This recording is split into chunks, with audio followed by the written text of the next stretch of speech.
Fala pessoal, tudo bem com vocês? Sou eu, o professor Lucas Siege. Hoje nós vamos falar das pteridófitas, é a segunda parte da nossa aula de botânica. Nós falamos já sobre as briófitas. Primeiro eu peço desculpas que eu estou tendo que regravar essa aula, tive um probleminha com a gravação. Eu perdi todas as minhas aulas, então eu peço desculpas pela demora da postagem desse material para vocês, tá bem? Então, mais uma vez estou gravando aqui para vocês. E vamos lá. É, As pteridófitas, pessoal, elas têm muitas semelhanças com as briófitas. Nós vimos isso na aula da semana passada, né? E também nós podemos perceber as principais diferenças. A primeira diferença entre as duas é o tamanho, né? O tamanho das pteridófitas é muito maior do que as briófitas. As briófitas em si, elas não conseguem ultrapassar alguns centímetros, né? Justamente por causa da falta do sistema vascular. Lá não vai apresentar os tecidos de condução de seiva, né? O xilema e o floema. Esses vasos condutores não são apresentados nas briófitas.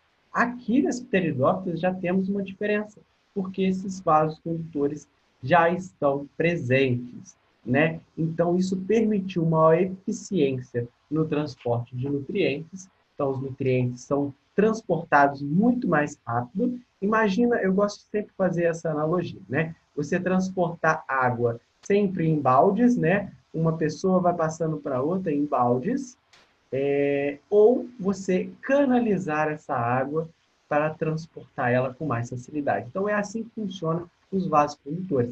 É como se você estivesse canalizando o transporte de água e não utilizando mais os baldes, que seria o sistema de difusão feito nas briófitas, né? Célula a célula recebe cada uma quantidade de nutrientes. Então, a quantidade de nutrientes que sobrar vai passando para outra célula e assim por diante, né? Então, esse sistema é muito ineficiente, né? Agora, o sistema com vasos condutores melhora muito mais as condições de transporte de nutrientes, ok? E isso permitiu, né, quanto mais nutrientes são repassados, né, mais elas podem crescer, maior porte elas podem atingir. Então, você consegue observar plantas, ou melhor, pteridófitas, né, com tamanhos muito maiores. A gente consegue observar samambaias, por exemplo, com folhas de até 1 metro, 2 metros. Imagina uma, uma folha de samambaia do meu tamanho. Existe isso, né? Tem uma samambaia açu, que é uma samambaia muito grande, e isso só foi permitido através dos vasos condutores, né? Então surgiu os vasos condutores lá nas pteridófitas, tá bem? Além disso, uma diferença muito importante das briófitas, que elas vão possuir os órgãos vegetais verdadeiros. O que é isso? Nada mais é do que folhas, raízes e caules verdadeiros. Nas briófitas nós não tínhamos isso. Nós tínhamos uns projetos de folha, né, que eram os filóides, os rizóides, os cauloides. Tudo aquilo são estruturas análogas a esses órgãos, tá bem? Então, não eram folhas, não eram raízes, não eram caules. Eram estruturas muito semelhantes, porém, não eram verdadeiras, tá bem? E também, as pteridófitas são conhecidas também por não possuir sementes, né? Elas se reproduzem de uma outra maneira, muito parecida com a reprodução dos briófitas, a gente vai ver nos próximos slides. Então, ela não possui sementes, né? Se você quiser definir o que é uma pteridófita, você pode dizer planta sem sementes. É uma ótima definição. E se ela não tem semente, ela não vai ter o fruto. E se ela não tem o fruto, ela não vai ter flor, tá bem? E os representantes mais conhecidos das pteridófitas são as samambaias, as avencas e as licófitas. As licófitas não são tão conhecidas, não caem tanto em prova, mas também faz parte das pteridófitas, ok? Então, samambaia e avenca é muito mais conhecido. Quem tem vó aí, com certeza, sabe o que eu estou falando. As nossas avós adoram cuidar de samambaias, de avencas, né? Então, e é uma planta muito bem ornamentável, né? As pessoas conseguem ornamentar ela com muita facilidade. A gente consegue cultivar uma samambaia, cuidar dela com muita facilidade, né? Ela precisa apenas de um ambiente mais úmido, né? E com pouca incidência solar, para ela não se ressecar e ela conseguir fazer suas funções vitais, reprodução, respiração e assim por diante. Então, samambaia e avenca é muito fácil de ser encontrado e também muito fácil de ser cultivado, né? Então, vamos continuar. As pteridófitas, pessoal, para a reprodução, né, ela possui uma característica muito exclusiva, né? Então, ela vai possuir na estrutura interna dela, né, a estrutura mais interna dela, esses pontinhos mais escuros, pontinhos marrons, outros mais pretinhos, né? Que muitas pessoas confundem achando que são fungos, né? Que está estragando a planta, mas nada mais são do que os soros. Esses soros são estruturas que vão abrigar os esporos, né? É onde vai crescer e amadurecer esses esporos, né? E ali, quando você vê essa estrutura, significa que a planta está apta para a reprodução, tá bem? Então, observa aí na planta da avó de vocês, da mãe de vocês, da casa de vocês, eu tenho certeza que vocês vão encontrar uma folha de samambaia com essa estrutura. Se você não encontrar agora, espera algum tempo que ela vai aparecer, tá bem? Então, essa estrutura que está produzindo os esporos, tá bem? Então, não é doença da planta, não é fungo, ela não está estragada, nada disso. Ela está pronta para reprodução, tá? Muito saudável, tá? E ela também, como a gente viu na aula das briófitas, se você não viu, vou deixar aqui em cima, vocês assistam, elas são criptógamas. A gente viu que criptógamas têm essas estruturas reprodutivas escondidas. Cripto significa escondido. Lembra de criptografia? É uma mensagem escondida, né? Uma escrita escondida. Então, cripto é escondido. E gamos significa algo relacionado à reprodução, né? Gamos é casamento. Casamento nos remete à reprodução. Então, casamento, ou melhor, né? Reprodução escondida. Sistema reprodutor escondido. Isso é o mesmo que dizer que ela não tem uma estrutura externa para a reprodução. Como, por exemplo, as angiospermas têm as flores. A gente consegue visualizar muito bem as flores das plantas, né?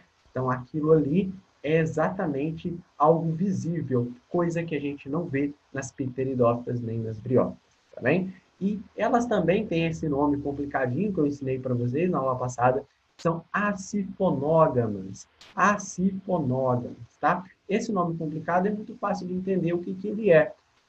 Você não precisa decorar esse nome, mas você precisa saber o que isso significa, né? Significa que os flagelos são, ou melhor, que os gametas são flagelados, né? Elas não vão produzir o grão de pólen, que isso só lá na frente, que a gente vai ver lá em angiospermas e gimnospermas, o grão de pólen que vai produzir esse sifão, onde os gametas vão conseguir se deslocarem, tá bem? E é ali que eles deslocam. No caso das pteridófitas e das briófitas, eles se deslocam dentro de uma gota d'água, né? Os gametas que são flagelados vão nadar nessa gota d'água para conseguirem chegar à osfera, tá bem? E assim produzir o zigoto e realizar a reprodução, tá bom? Então, é assim que acontece a reprodução. O que significa esse acifonógamos? Então, os gametas são flagelados e eles dependem da água para reprodução, né? Então, coloquei ali para vocês também, necessitam da água para reprodução. Então, eles precisam de ambientes mais úmidos. Quando chove, é ótimo para pteridófita. Quando chove, é ótimo para briófita, porque eles dependem da água para se reproduzir, tá bem? E uma coisa que é um pouco diferente das briófitas, né? Agora, o gametófito, ele é uma estrutura que é passageira. A gente viu nas briófitas que esse gametófito era a estrutura duradoura e o esporófito aparecia apenas para a reprodução. Aqui nas pteridófitas isso se inverte. O esporófito, ele é sempre duradouro. O que eu vejo da planta é o esporófito. Então, a folha da samambaia é o esporófito, por isso que eles produzem esses soros, para produzir os esporos posteriormente. Então, o gametófito, ele é passageiro, tá bem? Então, inverte essa situação. Nas pteridófitas, o gametófito é passageiro. Já nas briófitas, o gametófito é duradouro. Tem um exercício hoje que eu vou colocar para vocês. Vocês vão arrasar e tenho certeza que vocês não vão esquecer mais disso. Tá bom? Então, podemos continuar. Agora, a gente pode falar da reprodução. Ciclo de vida, ciclo reprodutivo, como que a gente começa, né? Qualquer lugar a gente pode começar que não tem problema. Eu sugiro vocês começarem pela estrutura que vocês conhecem, né? Porque depois a gente vai descobrindo. Quando a gente olha um ciclo, a gente não sabe nada, olha para aquilo que vocês mais se familiarizam, né? O que a gente mais se familiariza aqui, olhando logo de cara? A samambaia, né? Eu conheço uma samambaia. Eu já vi uma samambaia na minha casa. Eu já vi uma samambaia no quintal, né? Em algum lugar, assim, né? O professor falando. Então, a gente conhece o que é uma samambaia. Então, a gente começa aqui. A samambaia em si já é o esporófito, né? O esporófito é a estrutura que vai produzir o quê? O próprio nome já diz, os esporos. Os esporos são produzidos, eu já falei, lá nessas estruturas chamadas soros, né? Nesse soro, se você ampliar, colocar um zoom aqui bem grande, você vai ver pequenas estruturas, parece uma bolota aqui, que vocês conseguem observar muito bem, que é o esporângio. Anjo, pessoal, essa palavrinha anjo é uma palavra que significa vaso. O vaso, né, não tem muito a ver, mas imagina, o vaso protege uma coisa, né? Vamos supor que ele proteja a água, né?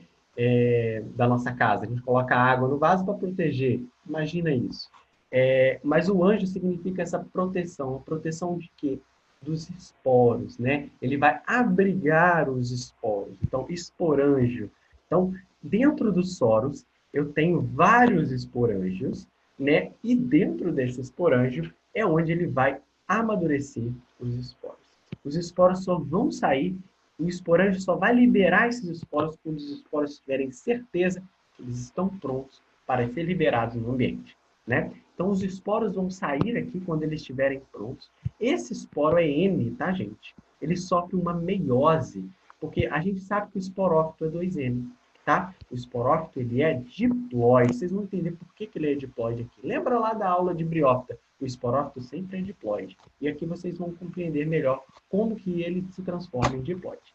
Então, o esporângio, ele vai sofrer meiose para se transformar em esporos. Então, os esporos são liberados aqui, eles são, vocês já sabem, haploides, N. Ele vai cair no ambiente, né? E ele vai germinar.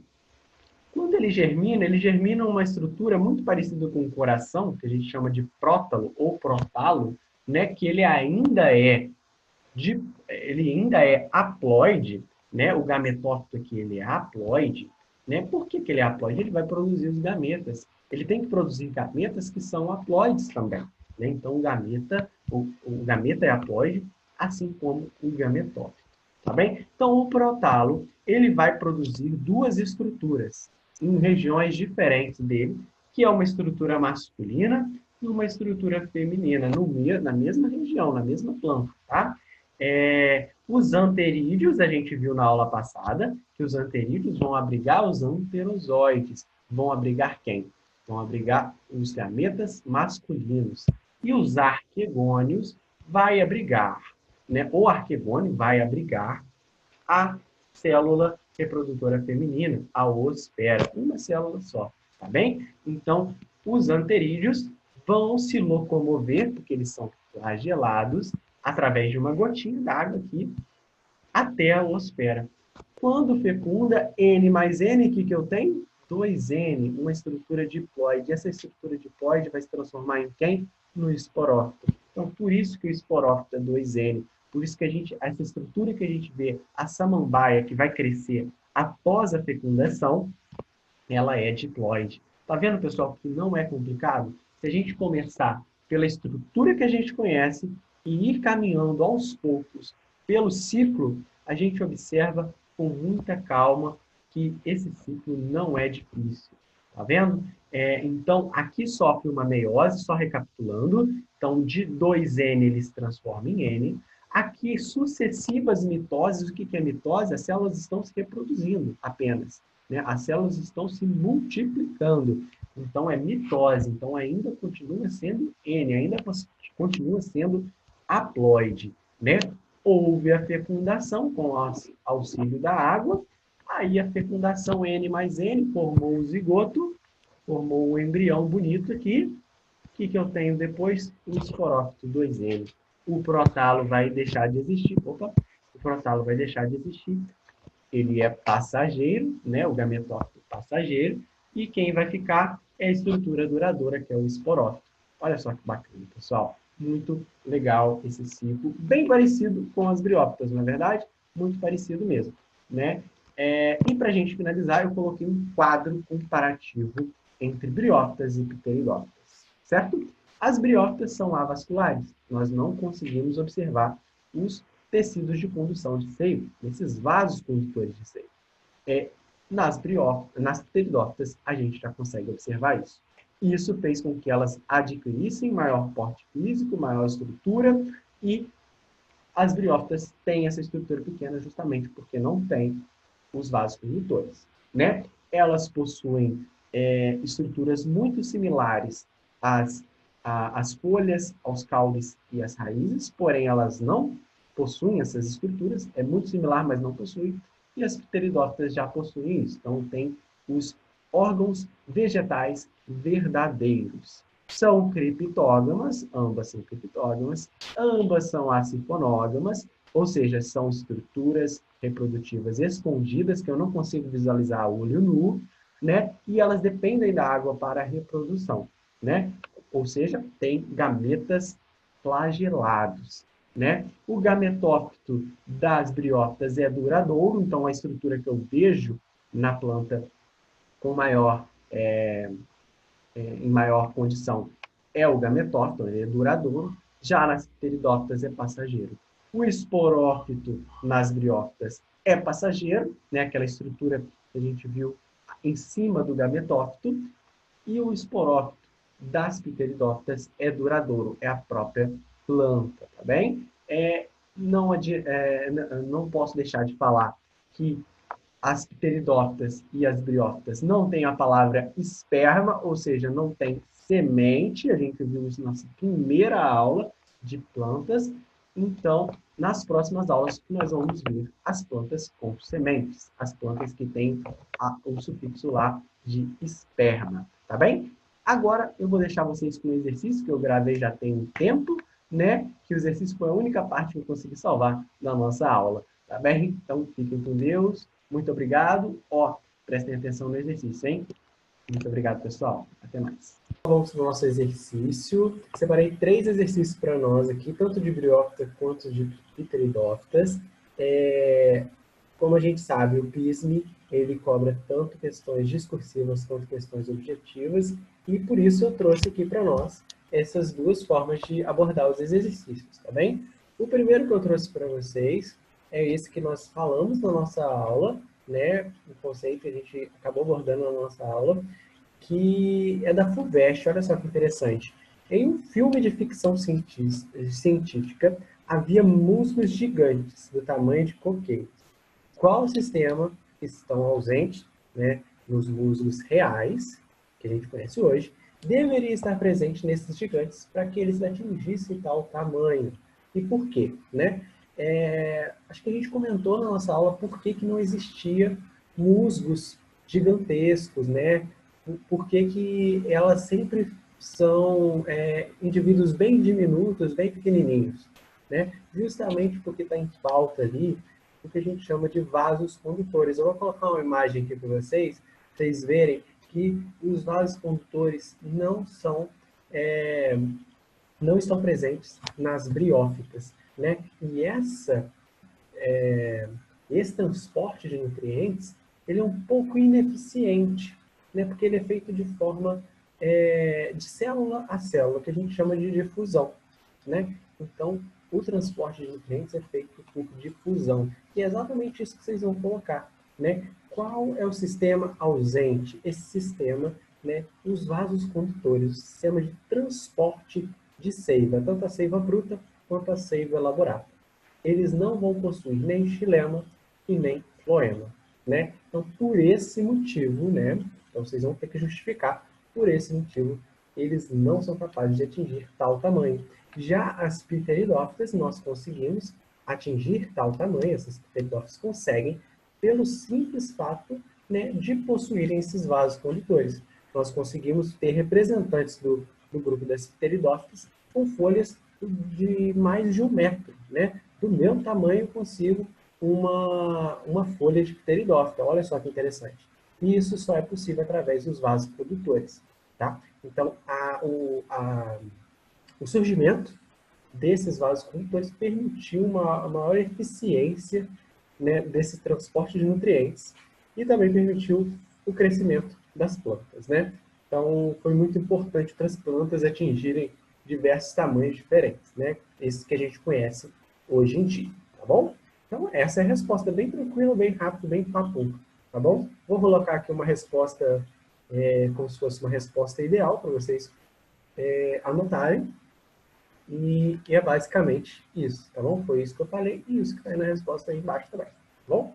E continuando, nós temos esse exercício aqui da Universidade de Fortaleza, lá no Ceará. Temos uma imagem do lado que ajuda bastante. A qualidade não está tão legal assim, que eu peguei da prova mesmo. A figura ao lado mostra um musgo, né? A gente viu essa imagem melhor, né, na nossa aula. E sobre ela fizeram-se algumas afirmações, né? Essas 3 afirmações ali, a gente vai dizer se elas estão corretas ou não, tá ok? Então, vamos lá.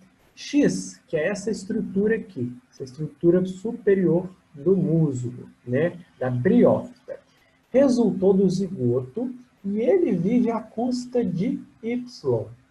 A gente viu isso na nossa aula, né? Ele aqui, ele é o quê? Ele é passageiro, enquanto Y é duradouro. Pode colocar aí do lado. X é passageiro. Posso até colocar aqui para vocês. E vocês colocam aí no caderno ou na anotação de vocês. X é passageiro. E o nosso gloriosíssimo Y, cadê o texto? Está aqui. É duradouro, né? E nós vemos que lá nas pteridófitas isso muda, isso se inverte. O gametófito, ele é passageiro e o esporófito, ele é duradouro. Tá bem? Então, aqui nas briófitas é dessa maneira. Então, X, sim, vive à custa de Y. Né? Ele depende, é dependente do gametófito. Né? E olha que interessante embaixo. Y é o gametófito feminino e nos musgos o gametófito representa a fase duradoura do ciclo de vida. Como é que eu sei que esse cara é feminino? Né? Esse indivíduo aqui é feminino. Porque ele é oriundo do zigoto. E quem recebe o gameta flagelado é a oosfera, o gameta feminino. Né? O zigoto surge através da fecundação desses 2 gametas. Não é verdade? Então vai surgir o X aqui na planta feminina. Olha só que legal. Então, sim, esse aqui é o gametófito feminino. Olha só que questão boa para cair numa prova de PISA, né? Isso aqui pega os melhores alunos mesmo, ok? Então, ela é bem seletiva, tá bom? Então, e ela está correta também, a 1 e 2, certinha. Vamos ver a 3, vai ver se é legal? X e Y são, respectivamente, haploide e diploide. Ele está dizendo para mim que X é haploide e Y é diploide. Temos um erro aí. Ele inverteu. Por quê? O X ele é proveniente de uma união, de uma fecundação, de união de 2 gametas. Né? Então, é um gameta N mais um gameta N, que dá 2N. Isso significa que ele é diploide. Então, X ele não pode ser haploide. Quem é haploide aqui é o gametófito. O esporófito ele vai ser sempre diploide. Tá bem? Então, temos uma errada, que é a número 3.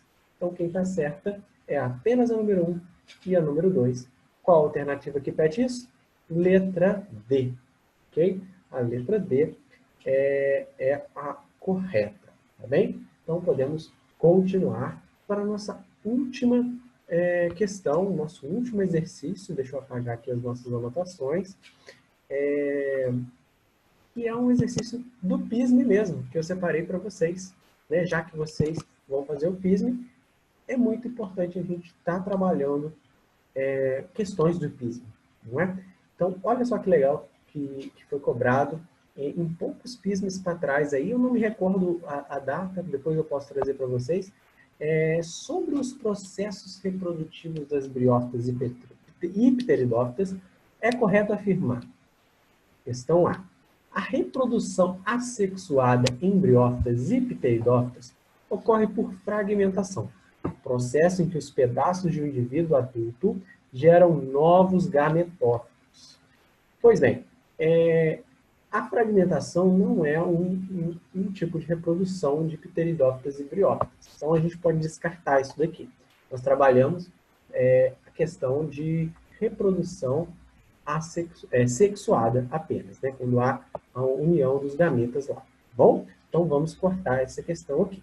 A letra A não é. A letra B, ele quer a correta, não é? Então tá.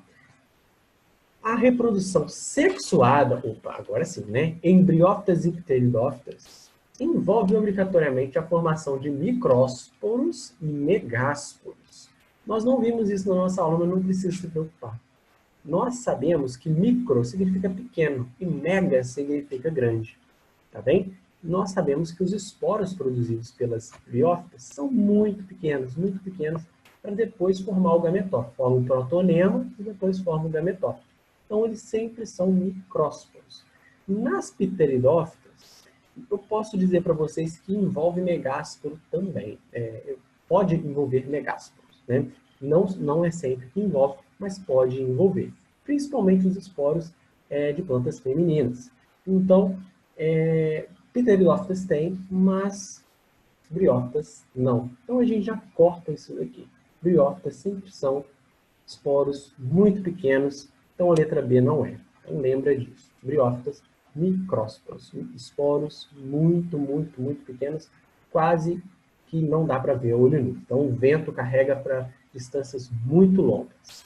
Tá? A letra C.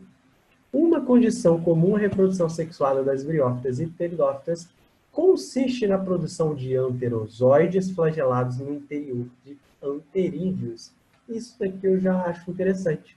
Por quê? Nós vimos, tanto na reprodução das briófitas quanto das pteridófitas, que elas dependem da água para a reprodução. Né? A que a gente chamou lá, que tem um nome complicado, de acifonógamas. Lembra? Então, isso significa dizer que as células gaméticas masculinas de briófitas e pteridófitas possuem flagelos. Elas precisam nadar nessa água para que cheguem na oosfera e completem a fecundação. Né? Então, a letra C é uma forte candidata ao nosso gabarito. Né? Vamos ver a letra D. Nas briófitas e nas pteridófitas, a produção de esporos ocorre no interior de estruturas diploides, as quais correspondem à fase dominante do ciclo de vida. Olha, se a gente tratar de pteridófitas, está correto. Mas nas briófitas isso inverte, a gente viu isso nas nossas aulas. Né? Então a gente não pode afirmar que a letra D está correta. Ele está falando nas briófitas e nas pteridófitas. Ele está englobando os dois grupos. Se tivesse englobando um só, aí sim. Né? Mas no caso dos dois, está incorreta essa afirmação. Né? E a letra E, para a gente finalizar, né? Também está errada, porque a ausência de tecidos vasculares nas briófitas e pteridófitas limita a fecundação em ambientes aquáticos ou úmidos, uma vez que os anterozoides precisam nadar até a oosfera. Esse finalzinho está correto, uma vez que os anterozoides precisam nadar até a oosfera, eles são flagelados. Mas ele fala que a ausência de tecidos vasculares nas briófitas e pteridófitas. Se ele tivesse parado nas briófitas, estava correto, mas ele acrescentou as pteridófitas. Então está incorreta. O PISME, pessoal, gosta de fazer isso, né? Coloca grupos, né? A ausência de tecidos vasculares em briófitas e pteridófitas. Inclui outro grupo ali. Se você não tiver, né, sagaz ali, você perde essa questão. Você acha que que também é, mas você não percebeu que ele incluiu um grupo aí que exclui toda a questão. Então, a letra correta aí, a questão mais certa que está aí, é a letra C, né? Que é uma condição comum à reprodução sexual das briófitas e pteridófitas, é a produção de anterozoides flagelados no interior de anterídeos. A gente fica os anterídeos, é onde abriga os anterozoides, tá bem? Então é isso, finalizamos a nossa aula e não se esqueçam de fazer mais exercícios, estudar. Se vocês gostaram da aula, dá o curtir aí, sempre ajuda o canal a crescer e principalmente compartilhe com aquele amigo seu que vai fazer PISME, né? Se você está fazendo o Enem, também é importante saber essas informações. Então compartilha com o pessoal aí que esse é o objetivo do nosso canal, de atingir um maior número de alunos, tá bem? Então fiquem com Deus, um grande abraço e muito obrigado.